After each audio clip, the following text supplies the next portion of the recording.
নমস্কার, আপনাদের সকলকে আজকের ভিডিওতে স্বাগতম। আজকে আমরা আলোচনা করব অ্যাসেট ক্লাস নিয়ে। সেটা ঠিক কি? চলুন জেনে নিই।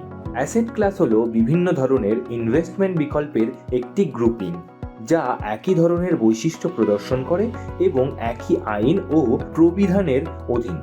স্টক, বন্ড, ইকুইটি অথবা রিয়েল এস্টেটকে অ্যাসেট ক্লাস বলা যেতে পারে। অ্যাসেট ক্লাসের একটি গুরুত্বপূর্ণ মাহাত্ম্য হলো যে সেটি শেয়ার মার্কেটে রিস্ক টলারেন্সের ওপর অনেকটা প্রভাব ফেলে। কিন্তু কিভাবে?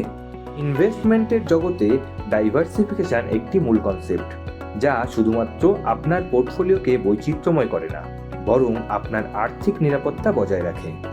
বিভিন্ন অ্যাসেট ক্লাসের মধ্যে ঝুঁকি ছড়িয়ে দেওয়ার মাধ্যমে ইনভেস্টররা সম্ভাব্যভাবে স্টক মার্কেটের অস্থিরতার প্রভাব কমাতে পারে এবং তাদের ফিনান্সিয়াল লক্ষ্যের দিকে দ্রুত এগোতে পারে। বুঝতে পারলেন অ্যাসেট ক্লাসের তাৎপর্য ঠিক কী?